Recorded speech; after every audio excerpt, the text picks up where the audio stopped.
Política, interesses da população mais pobre, direitos humanos. Os temas do deputado Chico Alencar, do PSOL do Rio de Janeiro, são diversos. Depois de 4 mandatos como deputado federal, o escritor e professor resolveu tentar um voo mais alto e concorreu ao Senado nas últimas eleições. Terminou não sendo eleito.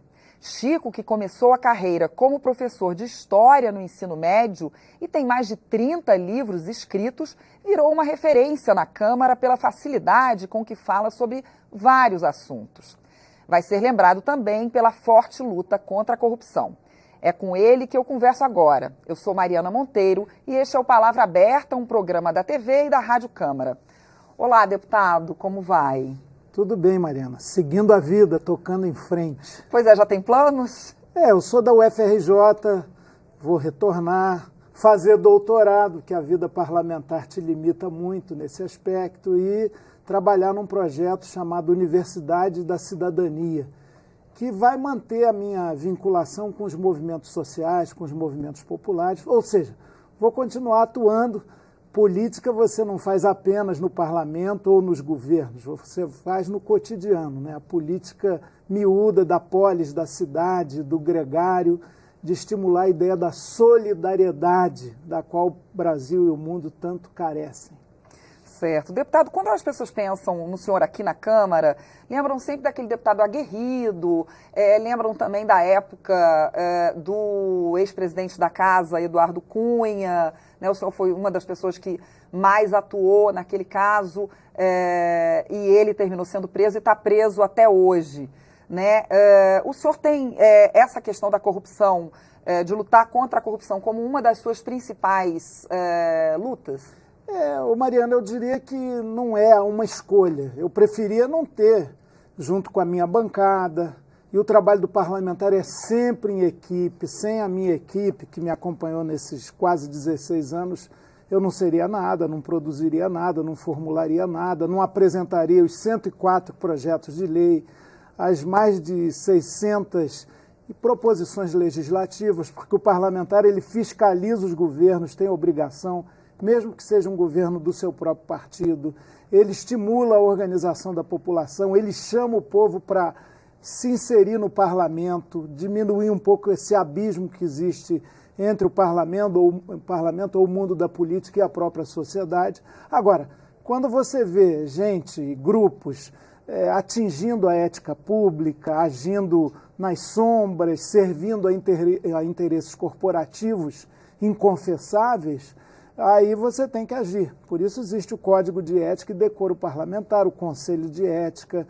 por isso existe esse campo de atuação, que eu preferia não ter.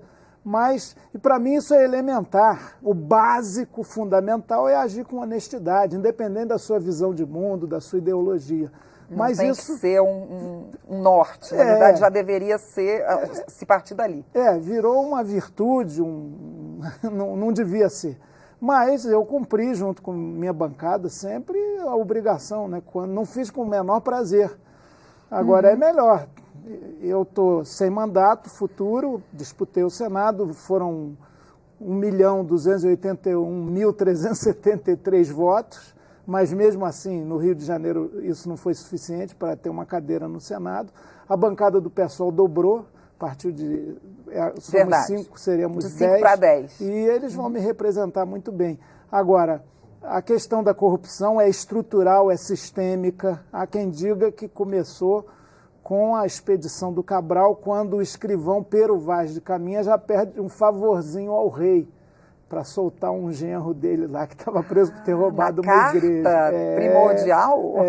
Na primeira carta? Tá lá. Isso tudo é algo que o Brasil precisa conhecer e superar, para que o poder público não seja alvo de interesses particularistas. Pois duas coisas que o senhor tocou. Uma delas o senhor é formado em História, né? E por isso, talvez por isso conheça tantos temas. Faltam mais pessoas formadas em História aqui dentro? Não diria formado propriamente, profissionalmente. Eu sou formado em História, tenho licenciatura para lecionar, sou professor de prática do ensino de História da UFRJ, trabalhei muito tempo em sala de aula, agora já estava desequilibrando, mais tempo como parlamentar do que como professor de história, então começou a ficar perigoso. Certo. Mas, de qualquer maneira, eu acho que o que precisa é ter conhecimento básico da nossa história. Senão a gente acaba dizendo de algum conceito antropológico também. Dizer que nós herdamos dos índios a preguiça, dos escravos africanos a malandragem e dos europeus o gosto pelo privilégio, é uma generalização grosseira e é não conhecer a nossa história. Dizer que nós temos uma história pacífica, sem conflitos, é outro mito. Então, alguns conhecimentos gerais sobre, inclusive, a história republicana, o que significou a Revolução de 30, o que foi a Era Vargas nos seus diferentes momentos, o que foi a luta pela redemocratização em 45, no final da Segunda Guerra, e depois, a partir dos anos 80, e quando começamos a superar a ditadura civil-militar inaugurada pelo golpe de 64, que foi um golpe, não foi um simples movimento. Olha só, estou falando de temas que, volta e meia, altas autoridades da República abordam, não precisa ser historiador. Vem sendo falado, temas que vêm sendo falado muito ultimamente. E é preciso ter uma certa visão de história, todo mundo. Inclusive nas nossas escolas. Eu tenho uma música do Chico Buarque, meu velho amigo, e do Francis Raime, chama Vai Passar. Ele fez Seu xará também, né? Ele fez no momento da abertura. Aliás, eu fui professor de história de todas as filhas dele. É mais ou menos 82, né, essa música. E lá pelas tantas ele fala, um tempo, página infeliz da nossa história, passagem desbotada na memória das nossas novas gerações. Eu vi recentemente jovens dizendo, não teve ditadura, não. Eu falei, bom, vocês não conheceram, não estudaram, mas que tem. Censura, mandatos cassados, amigos presos, sumidos assim para nunca mais, enfim.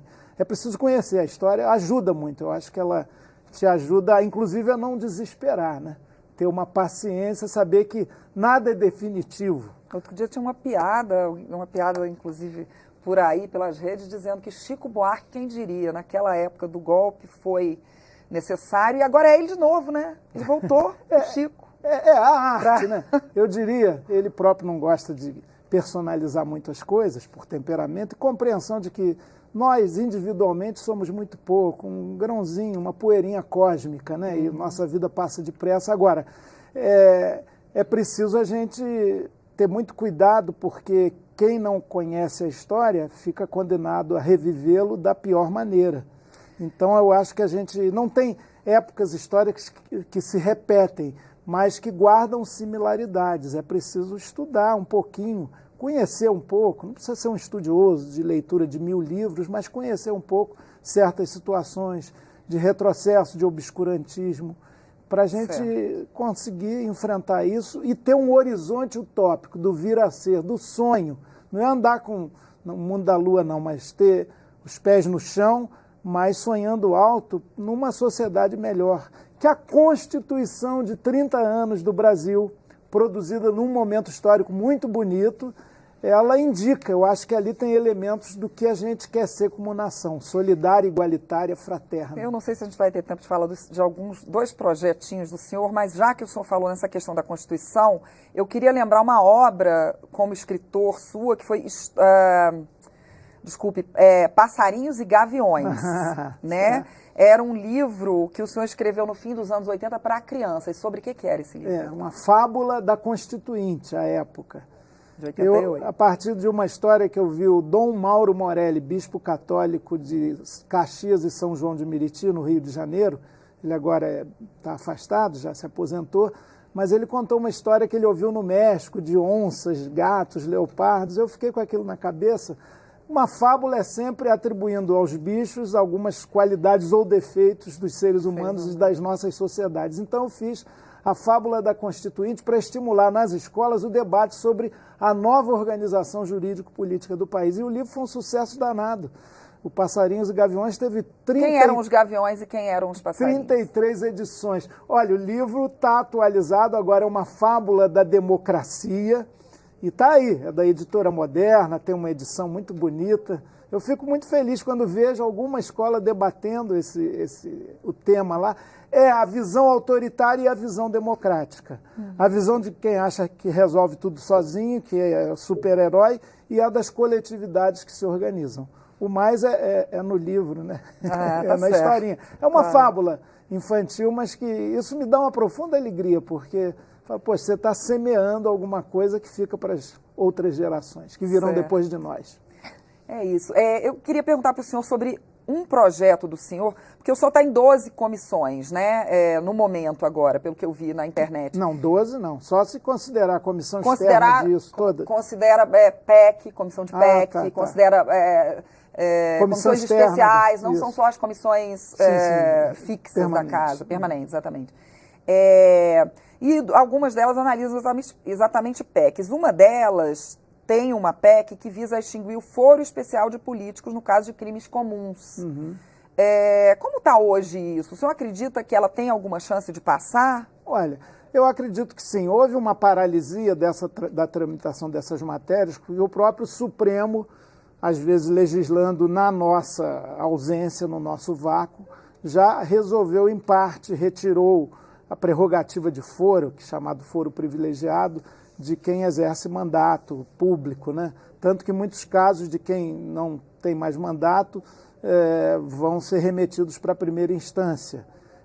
Havia uma artimanha ali do parlamentar, por exemplo, até renunciar ao mandato, porque aí ele ia à primeira instância, o que parece mais justo, só que ele tem muito mais possibilidades recursais do que quando era julgado apenas na instância suprema, na última instância, como é o caso da prerrogativa de foro. Então é uma matéria muito polêmica, mas pelo menos para crimes comuns, eu acho que essa proteção, que se origina na ideia de preservação do mandato parlamentar, para que muitas vezes um juiz, por algum espírito qualquer de vingança ou por algum interesse menor, acaba sendo influenciado para perseguir aquele parlamentar. Essa era uma ideia. É um tema altamente polêmico e que às vezes cria uma ilusão. O nome é péssimo, né?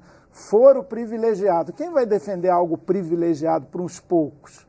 Por outro lado, é bom lembrar isso. Quando não se tem essa prerrogativa de foro especial por função exercida, você oferece aquela figurona. Para o pobre isso não vale nada, para as pessoas comuns isso não tem interesse e não tem incidência na vida real. Mas aquela pessoa que já foi poderosa ou ainda que tem visibilidade, se vai para a primeira instância, ela pode recorrer muito mais do que se o julgamento é do Supremo. Aí falam, mas o Supremo não condena ninguém.